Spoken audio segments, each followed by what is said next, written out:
Bienvenue dans ce Vision Sunday. On le fait un petit peu différemment aujourd'hui.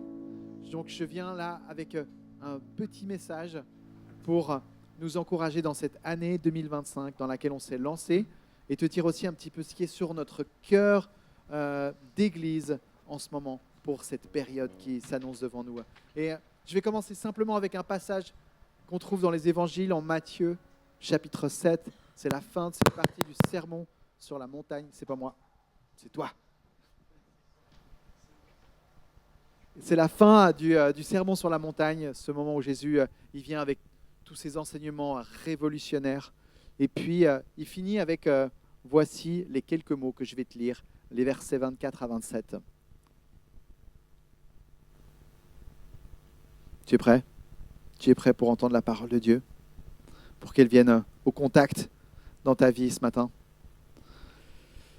C'est pourquoi toute personne, dit Jésus, qui entend ces paroles, donc les paroles qu'il vient de dire, et les met en pratique, je le comparerai à un homme prudent qui a construit sa maison sur le rocher.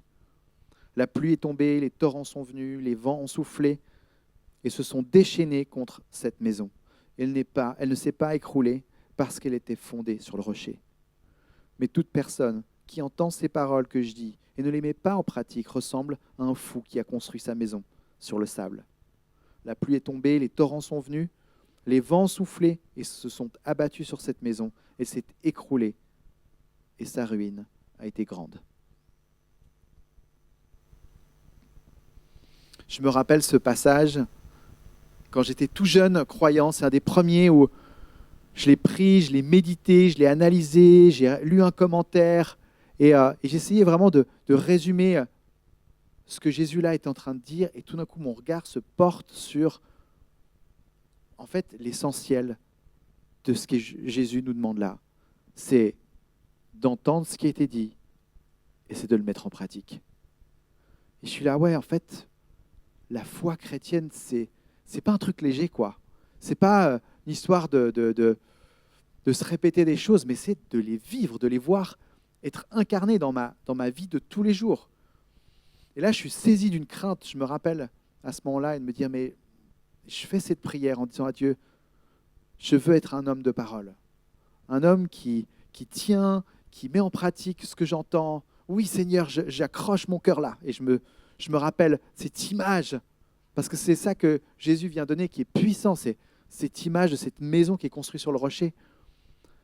Et c'est vrai que quand on entend cette phrase dite un peu crûment, tu entends ces paroles et tu les mets en pratique, ça résume à quoi? Ça résume au principe de l'obéissance.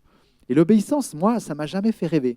Je ne sais pas toi, je ressens ça comme quelque chose de l'ordre du devoir, assez contraignant. Tu le fais même si tu n'as pas envie. Tu vois, un peu tout ce cadre-là. Et pourtant, on parle bien de l'obéissance ici, à cet endroit-là. Et pourquoi?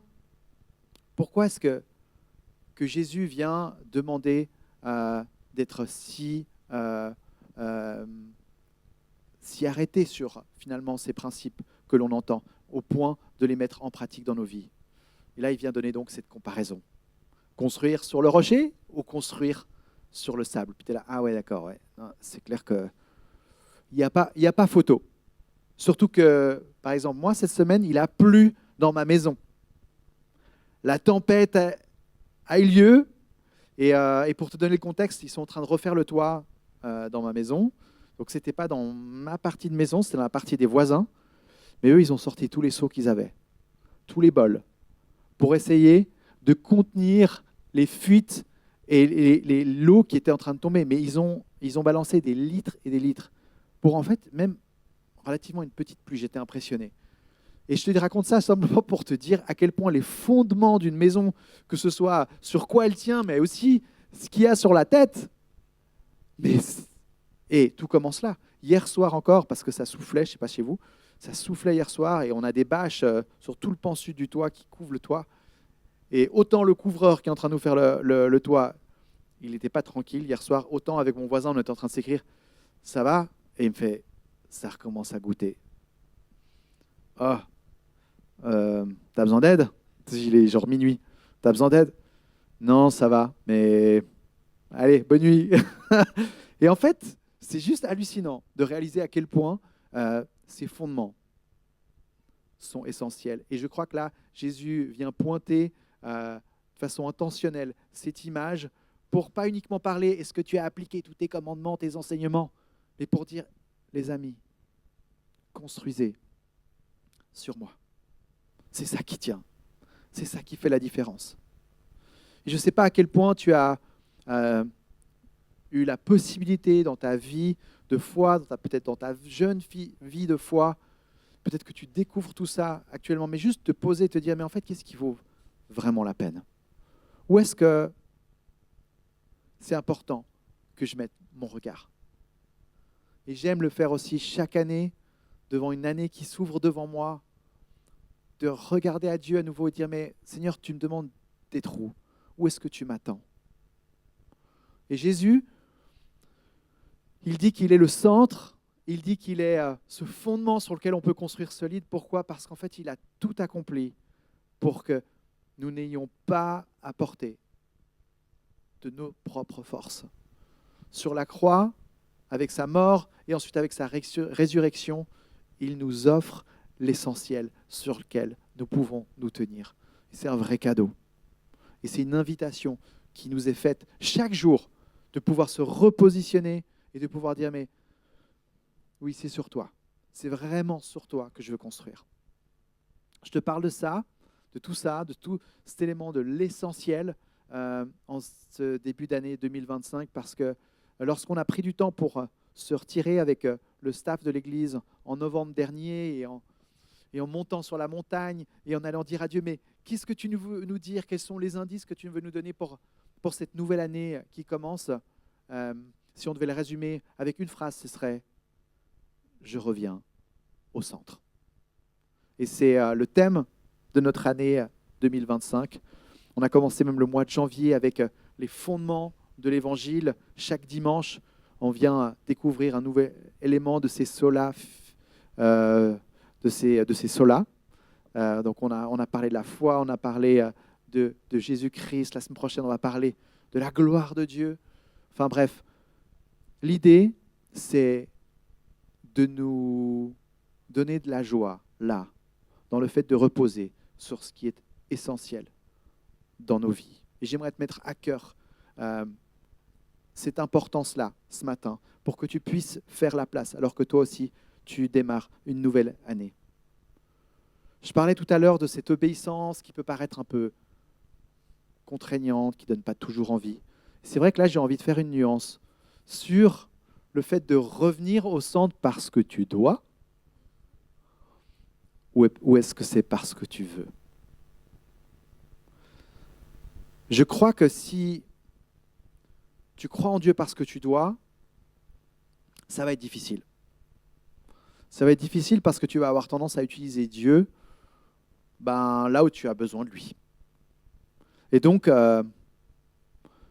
il va finalement plus être un moyen qu'une fin en soi. Et je ne sais pas comment est-ce que tu as placé Dieu dans ta vie, où est-ce qu'il est, si on devait comme ça faire une sorte de schéma autour de toi et puis te dire, mais en fait, est-ce qu'il est dans l'horizon ou est-ce que vraiment il est sous tes pieds, pour reprendre l'image que Jésus nous a donnée? Est-ce que vraiment il est l'essentiel? Est-ce que dans les grandes décisions que tu vas prendre cette année, est-ce que tu vas lui laisser cette place pour venir inspirer tes choix les plus sérieux? Est-ce qu'il est ce non négociable? Vraiment. Cet élément où tu te dis, mais en fait, si je n'ai pas Jésus, je n'ai plus rien. Ça fait du bien parfois juste de se reposer cette question. Et là, je ne sais pas toi, mais moi j'ai mon cœur qui se touche, qui est touché lorsque je reviens à l'essentiel. Et que je me pose la question, mais c'est vrai en fait, si je te perds toi, Seigneur Jésus, alors je perds tout. Et c'est toi que je veux avant le reste. Et je sais qu'en plus, avec toi, tu me donnes tout le reste. Je ne manquerai de rien. Et là, mon cœur commence à se réjouir et à se dire, mais en fait, c'est là, c'est au bon endroit que je veux être. Et je crois que notre cœur a envie de se réjouir du fait d'être au bon endroit, non? Et là, le devoir, la question du devoir, je trouve, prend un petit peu de la distance. Et donc, vouloir aller au centre, c'est se laisser attirer par lui. C'est lui laisser la place pour qu'il touche ton cœur, pour que tu le laisses t'aimer, pour que tu le laisses te montrer combien il t'aime. Et comment tu fais ça? Comment est-ce que tu laisses ton cœur être touché pour qu'il devienne le centre? C'est un petit peu ce qu'on a envie de se donner les moyens de vivre durant cette année. Je pense que ça passe forcément par le fait de mettre du temps à part. On a envie de vivre, on va t'en parler tout à l'heure, un carême, une période avant Pâques, où on peut avoir du temps pour qu'il soit au centre, pour qu'il touche nos cœurs, pour qu'il nous rappelle qui il est et combien il nous aime. On a envie d'ouvrir la Bible cette année, plus qu'une fois dans l'année, mais on a envie de lire sa parole chaque jour et se laisser inspirer, se laisser guider et la laisser toucher et nourrir nos vies, au point que ce n'est plus un devoir, mais c'est un vouloir. Où est-ce que tu as envie et est-ce que tu sens que tu es appelé à mettre de la priorité durant cette année? Qu'est-ce qui vaut la peine? Qu'est-ce qui a du sens véritablement? C'est toutes ces questions avec lesquelles on a envie de t'encourager à les prendre au sérieux. J'aimerais terminer ce petit message avec, de nouveau, j'ai commencé avec la parole de Dieu, je finis avec la parole de Dieu, juste pour laisser encore là, cette fois-ci, Pierre nous rappeler à quel point l'essentiel se trouve en Jésus-Christ. Car toute chair, 1 Pierre 1, 24, 25, car toute chair est comme l'herbe, et toute gloire de l'homme est comme la fleur de l'herbe. L'herbe sèche et la fleur tombe. Mais la parole du Seigneur demeure éternellement. Alors cette année, pour toi et pour moi, qu'est-ce que ça veut dire? Je reviens au centre.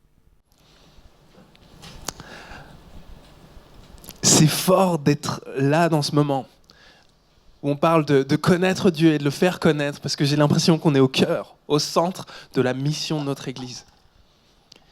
Et vous savez, on a fait ces dernières années, on a fait un travail avec l'équipe pastorale. On a beaucoup discuté, on a beaucoup prié, on a beaucoup lu, on a cherché. Parce qu'on a quand même un problème, c'est que l'Église, des fois, c'est un peu confus. Je vous donne un exemple. Aujourd'hui, ça m'a pris 10 minutes de regarder ce visuel avant de comprendre que c'était écrit 2025. Vous l'avez? Non, vous l'avez pas? Donc le 2 en vert, ouais, non, c'est bon. Vous l'avez. Des fois, j'ai l'impression que l'Église, c'est un peu comme ça. Hein, tu viens et tu vois un peu, ouais, c'est joli. Genre, marcher avec Dieu, la vie de disciple, ouais, ça ressemble un peu à ça.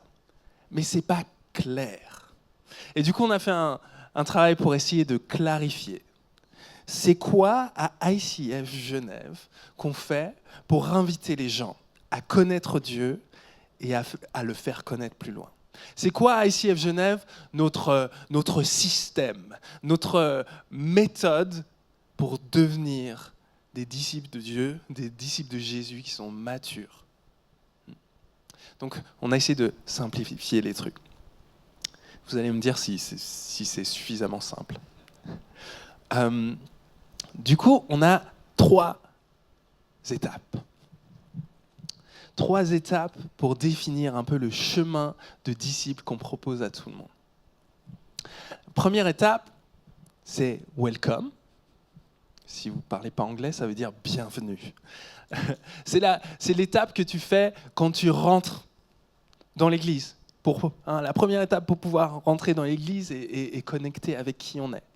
Ensuite, non, tu peux laisser juste les 3.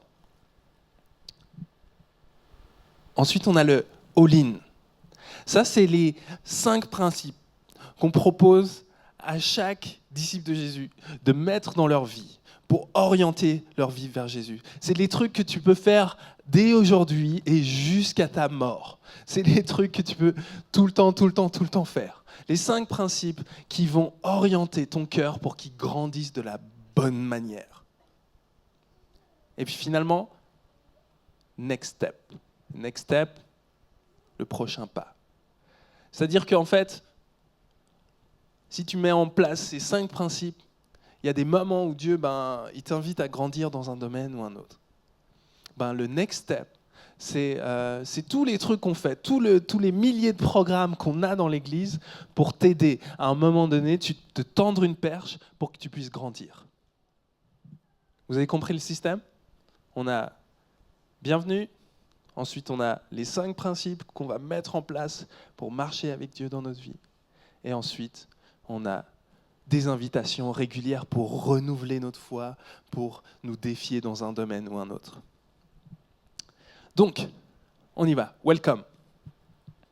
Quand quelqu'un arrive dans cette église, notre rêve, c'est qu'il soit accueilli comme de la famille, quoi. Que chaque personne, il n'y a pas une équipe qui accueille, c'est toute l'église qui accueille.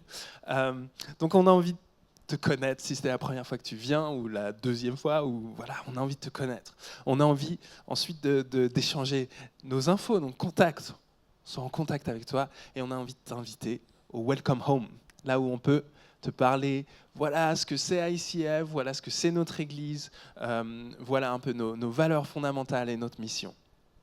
Ça c'est Welcome Home, Welcome, c'est le premier pas qu'on fait. Ensuite, il y a le all-in. Ceux qui connaissent un peu le poker, all-in, ça veut dire je donne tout.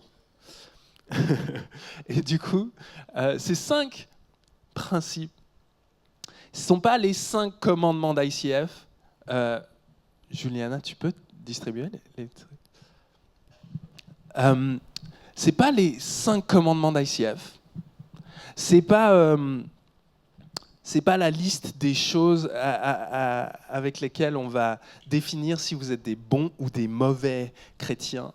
C'est pas ce qu'on utilise pour se comparer les uns aux autres, mais c'est 5 principes qui ont fait leur preuve à travers le temps. Ces 5 principes qui ont montré que pour être un disciple qui va continuer à avancer, pour être un disciple qui va grandir et devenir mature dans la foi, ces 5 principes sur lesquels tu peux appuyer ta vie.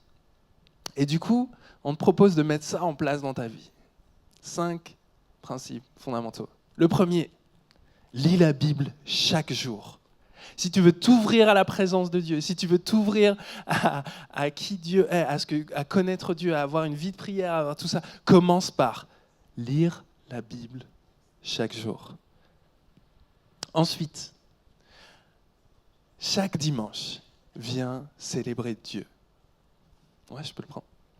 Chaque dimanche, viens te rassembler ici pour louer Dieu.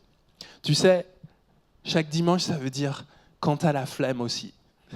Chaque dimanche, ça veut dire quand tu es en vacances aussi. Chaque dimanche, c'est juste je veux faire partie du corps de Christ pour louer Dieu et participer à quelque chose de plus que ma vie. C'est le royaume de Dieu. Ensuite, appartenir. Viens, participe à la vie des connects, participe à la vie des communautés. Et si tu es dans une période de vie où, par exemple, tu as des enfants en bas âge, je ne sais pas, tu as un travail qui ne te laisse pas prendre congé le soir, fais un groupe de prière où vous vous voyez régulièrement, où vous avez ce côté de s'encourager, d'être redevables les uns envers les autres dans la foi. On a tous besoin de ça. L'Église, la foi, ça n'a jamais été fait pour être vécu seul. Ensuite, servir. On sait très bien que tout le monde ne peut pas donner tout son temps pour l'Église, qu'on a tous des vocations qui sont propres à chacun, et certains c'est d'être maman à plein temps ou papa à plein temps, certains c'est d'être astrophysicien, c'est possible. Mais n'empêche que si tu donnes de temps en temps, de ton temps et ton énergie pour servir pour l'Église, il y a des trucs qui se passent. Il y a des trucs qui se passent parce que c'est une bonne cause, mais il y a aussi des trucs qui se passent parce que ton cœur, il s'aligne avec le royaume de Dieu. Tu te lèves à 6 heures du matin pour empiler des chaises et tu sais, mais en fait, je fais ça pour édifier l'Église, pour que d'autres puissent entendre l'Évangile. Ensuite, donne ta première part. Ça, c'est le message biblique sur les finances. C'est que l'argent, c'est spirituel. Et l'argent va capturer ton cœur. Alors, si tu veux commencer à fonctionner en tant que disciple et que tu te dis « Ouais, l'argent, je verrai plus tard », tu es déjà tombé dans un piège. L'argent, c'est une des stratégies qui est utilisée pour te détourner de Dieu. Alors, ce que tu peux faire dès aujourd'hui, le premier pas que tu peux faire, commencer à donner la première part de ce que tu reçois pour le royaume de Dieu. Tu le donnes pour l'Église locale, mais aussi pour soutenir ceux qui sont démunis. Et à ICF, ce qu'on fait, c'est qu'on donne notre première part, on a ce repère, c'est 10%. Donne 10%. On donne tous 10% de tout ce qu'on reçoit pour le royaume de Dieu. Et tu verras que ton cœur, il ne sera pas le même. Dans 10 ans, tu ne seras pas le même. Si tu mets en pratique ça, ces 5 principes dans ta vie, dans 10 ans, tu seras certainement toujours avec Jésus. Mais en plus, tu verras que tu auras grandi. Donc ça, c'est le all-in. Mais le all-in, tu vois, c'est un peu le début. C'est pour ça qu'il y a les next steps. Et le next step, c'est des invitations régulières qu'on fait en tant qu'Église pour que tu puisses grandir dans un domaine ou un autre. Et voilà, je vais vous présenter un peu les choses qui nous attendent cette année pour grandir dans notre foi ou grandir dans un domaine de notre vie ou un autre. On y va. Il y a le Bread qu'on a mis en place, ça va pouvoir vous aider à lire la Bible chaque jour. C'est un lectionnaire biblique avec des petits passages et une méthode pour apprendre à lire et prier avec la Bible. Donc ça, c'est peut-être ton next step. Ensuite, il y a une étude biblique en ligne qu'on va suivre. C'est un cours qui est donné par le Bible Project. C'est un cours en anglais. Puis ensuite, on va se retrouver par Zoom toutes les 2 semaines pour pouvoir en parler, débriefer. Si jamais tout ce que je vous dis là, c'est sur Internet. Et vous pouvez tous vous inscrire sur Internet, si jamais. Ensuite, le 8 février, on a le Open College. C'est une journée faite par le collège ICF. Le thème, ce sera « Connaître le Saint-Esprit ». On va faire d'abord de la louange, puis ensuite on va prendre un temps d'étude biblique sur qui est le Saint-Esprit et ce qu'il fait dans nos vies. Et puis l'après-midi, ce sera l'occasion en fait de mettre ça en pratique et de découvrir un peu ce qui se passe quand on dit « Viens dans ma vie, Saint-Esprit ». Ensuite, Adrien l'a mentionné, on va vivre le carême. Le carême, c'est traditionnellement un peu plus de 40 jours avant Pâques, et c'est une période de jeûne. C'est une période où en fait, on se met à part pour connecter avec Dieu. Et cette année, on avait à cœur de faire quelque chose. Tu peux faire ton jeûne traditionnel de nourriture, etc. Mais on avait envie de faire un jeûne en tant qu'Église, en tant que communauté. L'un des trucs les plus destructeurs qu'on ait inventé, c'est les smartphones. On avait envie de faire un jeûne d'écran, de divertissement numérique, de tout ça. Et en fait, vraiment, de réussir en tant qu'Église à dire, allez, on déconnecte des réseaux sociaux, on déconnecte de Netflix et compagnie, et on revient au centre. Donc voilà, on va avoir tout un programme comme ça sur ces 40 jours, et puis on va le vivre ensemble, ça va être trop puissant. On déconnecte de nos écrans, mais on va connecter les uns avec les autres, puis connecter avec Dieu. Ensuite, on a des baptêmes.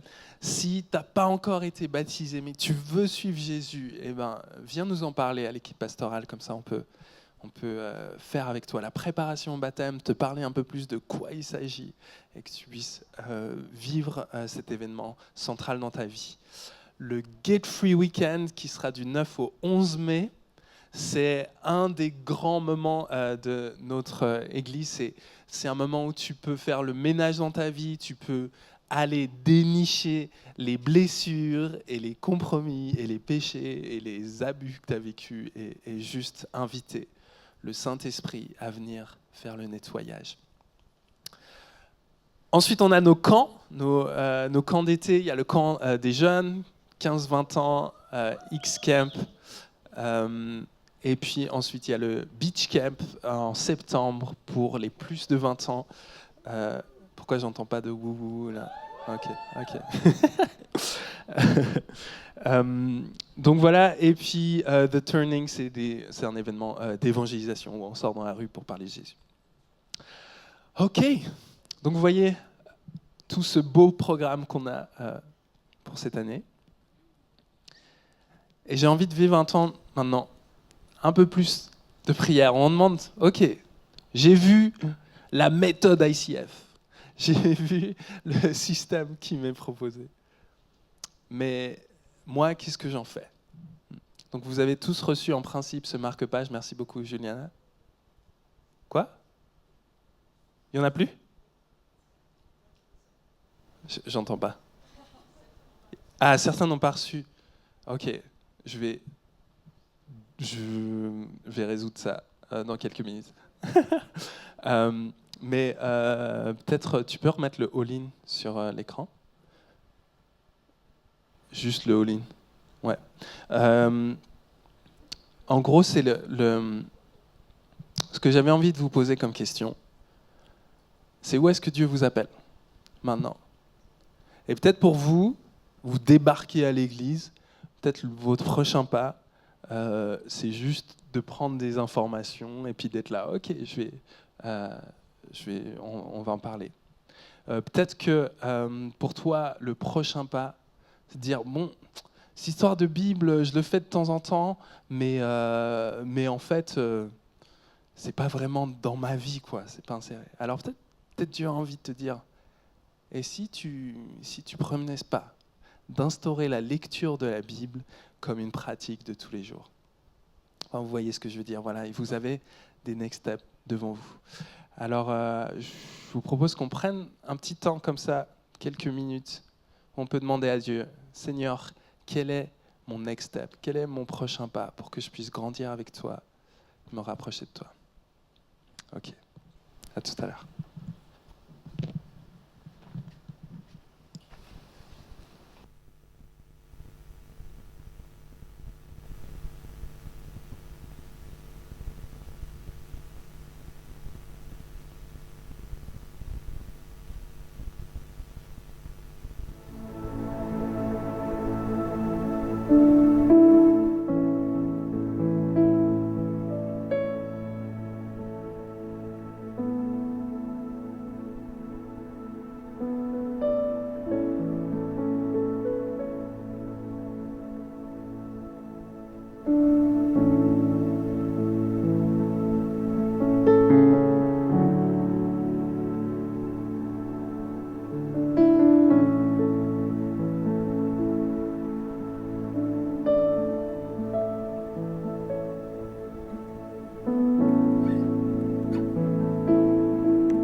Yeah.